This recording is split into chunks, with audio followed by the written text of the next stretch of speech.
Hai ibu guru dan teman-teman, saya Stefanika Ferbina Burtanian dari kelas 11 IPS 1. Di sini saya akan menjelaskan perlawanan rakyat Indonesia. Nah, perlawanan rakyat Indonesia terbagi atas dua cara.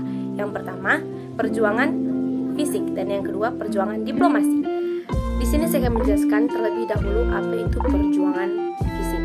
Nah, perjuangan fisik adalah perjuangan untuk meraih dan mempertahankan kemerdekaan yang dilakukan dengan cara menggunakan senjata. Dan perjuangan diplomasi adalah perjuangan meraih dan mempertahankan kemerdekaan yang dilakukan dengan cara berunding.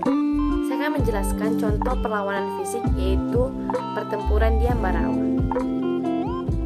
Sesuai namanya, pertempuran Ambarawa atau disebut juga Palagan Ambarawa adalah sebuah peristiwa perlawanan rakyat Indonesia terhadap sekutu atau Inggris dan Belanda yang terjadi di Ambarawa, sebelah selatan Semarang, Jawa Tengah pada 20 November 1945 dan berakhir pada 15 Desember 1945. Pertempuran Ambarawa ini latar belakangi dengan mendaratnya pasukan Inggris di kota Semarang pada 20 Oktober 1945. Kedatangan pihak sekutu untuk mengurus tawanan perang atau tentara Belanda yang saat itu berada di penjara Magelang dan Ambarawa awalnya disambut baik oleh pemerintah Indonesia.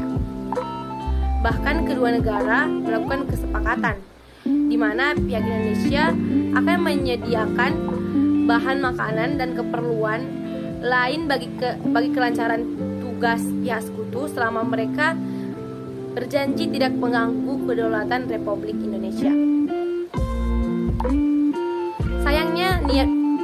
Sayangnya niat pihak sekutu tersebut diboncengi oleh Nica karena setelah pembebasan tawanan perang, para tawanan tersebut malah dipersenjatai sehingga menimbulkan kemarahan pihak Indonesia.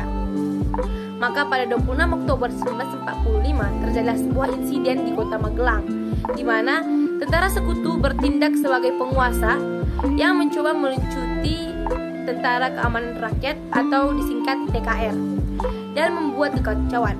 TKR Resimen Magelang, pimpinan Letkol M. Sarbini membalas tindakan tersebut dengan mengepung tentara sekutu dari segala penjuru. Untuk menenangkan suasana, maka Presiden Soekarno dan Brigjen Betel melakukan perundingan gencatan senjata pada 2 November 1945. Tetapi sayangnya sekutu mengabaikan perjanjian dalam gencatan senjata tersebut, sehingga meletuslah pertempuran pada 20 November 1945 yang kemudian menjalan ke dalam kota pada 22 November 1945. Bala tentara sekutu melakukan pemboman ke pedalaman Ambarawa untuk mengancam kedudukan pasukan TKR. Dengan tidak gentar, pihak Indonesia melakukan pembalasan untuk mempertahankan wilayah dari sekutu, di mana pihak sekutu mencoba menduduki dua desa di sekitar Ambarawa, sehingga pasukan Indonesia di bawah pimpinan Letkol Isdiman berusaha membebaskan kedua desa tersebut. Semangat perlawanan rakyat di Ambarawa yang bersatu dengan TKR membuat sekutu kesulitan mengalahkan wilayah tersebut. Meskipun harus mengorbankan Letkol Isdiman yang gugur di medan perang, namun dalam perlawanan tersebut senjata yang digunakan oleh pasukan sekutu lebih modern, sehingga pasukan tentara Indonesia berhasil sedikit dikalahkan. Setelah gugurnya Letkol Isdiman, maka Komando Kolonel Sudirman yang saat itu merupakan Panglima Divisi Banyumas akhirnya langsung menuju Ambarawa dan memimpin komando seluruh TKR dan pasukan rakyat saat itu. Kehadiran Kolonel Sudirman memberikan napas baru kepada pasukan tentara Indonesia. Ini saya akan menjelaskan juga contoh dari perjuangan diplomasi, yaitu Konferensi Meja Bundar atau KMB adalah upaya diplomasi yang berhasil membebaskan Indonesia dari Belanda. KMB ini digelar di Den Haag, Belanda pada 23 Agustus hingga 2 November 1949. Sebelum KMB digelar, sudah ada beberapa perjanjian yang dilakukan seperti Perjanjian Linggarjati, Perjanjian Renville, dan Perjanjian Royan. KMB digelar berdasarkan salah satu kesepakatan yang ada di dalam Perjanjian Royan. Tujuan konferensi meja bundar adalah untuk menyelesaikan sengketa Indonesia dan Belanda seadil dan secepat mungkin.